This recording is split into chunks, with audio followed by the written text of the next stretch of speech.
Salut, c'est Trado, content de vous retrouver pour la mise à jour de l'analyse technique du CAC 40 avec un petit rebond, hein, aujourd'hui encore 0,2%, c'est pas mal. À mesure que les craintes géopolitiques s'estompent un petit peu avec les réponses mesurées, hein, des belligérants et des parties prenantes au Moyen-Orient, eh bien les cours se prennent à rêver d'une fin de consolidation. On a pris jusqu'à 0,6% et on termine, on va dire, à minima sur une progression de 0,2%. On a failli d'ailleurs casser le petit canal au baissier qui nous contraint depuis plusieurs semaines, mais finalement on a clôturé en dessous. Alors moi j'aime bien dans ce genre de situation réajuster un petit peu le canal. On m'a demandé si c'était dans les commentaires YouTube si on pouvait considérer que c'était un drapeau, hein, en prenant en compte l'existence d'une espèce de grand mât ici. Oui, tout à fait, hein. Ce qu'il faut éviter, c'est d'avoir un déséquilibre entre la partie de consolidation et la partie du mât. C'est pas le cas ici, donc c'est complètement valable. On m'a demandé également si c'était terminé, si c'en était terminé du ralliement de la médiane. Non, encore une fois, hein, on peut absolument pas prétendre que la médiane ne sera pas ralliée. De toute manière, ce qui est bien avec les fourchettes d'Andrews, c'est que soit ça marche tout de suite et c'est bien, soit ça marche pas et c'est bien encore. Parce que en imaginant qu'il y a un refus de médiane, c'est-à-dire qu'en imaginant que la médiane ici ne soit pas touchée comme elle est dans plus de 70% des cas, l'objectif devient de rallier un croisement enfin un contact avec la demi-droite qui relie le pivot 1 et le pivot 3. Ok, c'est-à-dire quelque part dans cette zone-là. Donc même si ça devait pas être rallié, ça nous donnerait quand même un objectif. On verra. Pour l'instant, encore une fois, il y a plusieurs choses qu'il faut prendre en considération, hein, au niveau des tests que l'on a fait. On sait que la médiane doit être ralliée, mais on sait également que lorsque l'on a eu, je suis obligé de me répéter parce que très souvent on oublie les tests que l'on a fait avant d'un jour sur l'autre, hein.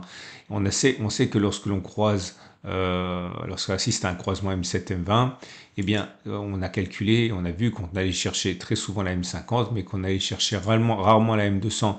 Et donc, ça laisse de la place à la fois pour une baisse et pour un rebond, hein. Le tout, c'est d'être cohérent avec ce qu'on a testé, ou du moins avec le biais que l'on a. Mais là, pour l'instant, encore une fois, on peut envisager que l'on aille chercher la médiane, sans pour autant que l'on aille chercher beaucoup plus bas, puisqu'on a vu qu'il était peu plausible qu'on aille chercher la M200. Ce ne sont que des probabilités naturellement. Puisqu'on en parle, donc la moyenne mobile à cette période, eh bien, elle est plus baissière, hein. On est au-dessus de la M7 qui monte légèrement, donc la tendance immédiate est plutôt haussière. La tendance générale, elle est baissière. On doit revenir normalement sur la main. Ça aussi, c'est un test que l'on a fait, pas la vidéo précédente, mais la vidéo d'avant. On sait, on avait testé beaucoup, que lorsque l'on réintègre les bandes de Bollinger, comme ça a été le cas ici, ok, et que l'on reconquiert la M7, on a testé ça, eh bien, il était très plausible que l'on aille chercher la M20. J'en ai parlé, et donc à partir de là, on devrait avoir un contact avec cette moyenne mobile à 20 périodes. On devrait même avoir, on l'a vu, un contact avec la Bollinger supérieure. C'est dire que la hausse en cours n'est absolument pas, on va dire, euh, surprenante, hein. Les bougies Ekinashi, j'en ai pas parlé. Donc du coup, ça devient de plus en plus haussier parce que même si la bougie est rouge, c'est une bougie de hausse. Aujourd'hui, on a pris 0,22%. Je vous rappelle que rouge, ça veut simplement dire que l'on a clôturé plus bas, plus haut que l'on a ouvert. Et regardez, vous avez une bougie verte, hein, de facture satisfaisante, hein. Donc voilà, on pourrait très bien assister à une fin de la baisse et à un retour sur les sommets, hein. On peut absolument pas savoir. Et tout n'est qu'une question de probabilité et de biais. Et là, pour l'instant, rien ne permet d'écarter le fait que l'on aille chercher les précédents sommets. D'ailleurs, vous allez dire, oui, mais quid de la médiane? Ben, encore une fois, hein, on peut très bien avoir ça, et puis à ça, et ça serait compatible avec ce que l'on a testé, hein. Donc, on verra.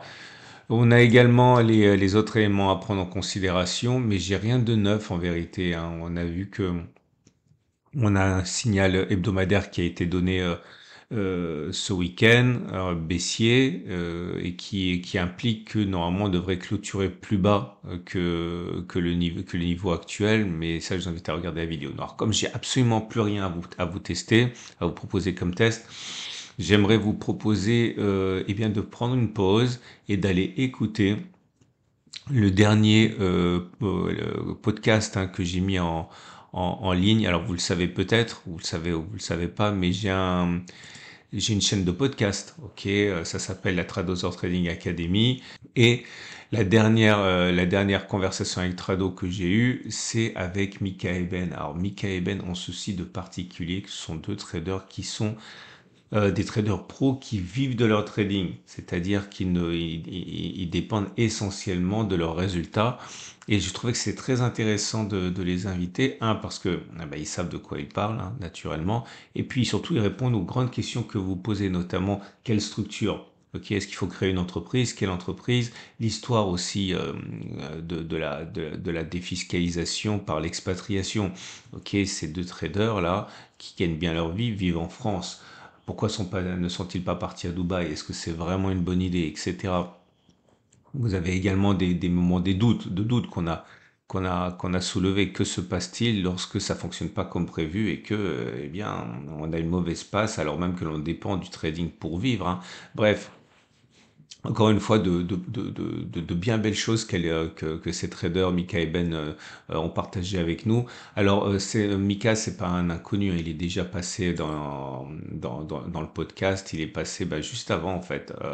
C'était le podcast numéro 15 avec son acolyte, hein, Tino. Vous le savez peut-être pas, mais j'ai une chaîne de podcast et j'ai la chance de recevoir tous les traders qui soient connus ou moins connus, mais qui me font confiance pour leur poser des questions. Vous connaissez forcément sur les grands médias Alexandre Baradez qui passe sur IG très régulièrement. Vous connaissez une star des réseaux sociaux comme Julien Flo.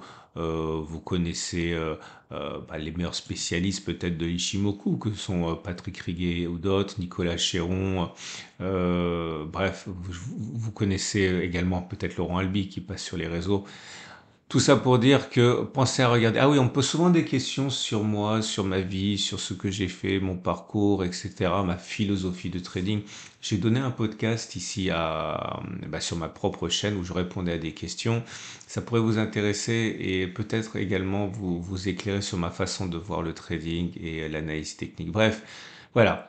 Pas de podcast, pas de backtest aujourd'hui parce que je pense que c'est vraiment important que vous fassiez un détour du côté de ma chaîne de podcast. Ça pourrait vraiment vous faire gagner des années et des années parce que ce sont pour la plupart de très bons copains et ils ont livré beaucoup de choses qui pourraient vous intéresser, hein. Ok, donc allez faire un tour. Genre, puisque je suis sur YouTube, pensez à regarder également les dernières choses que j'ai publiées sur l'onglet communauté de ma chaîne YouTube.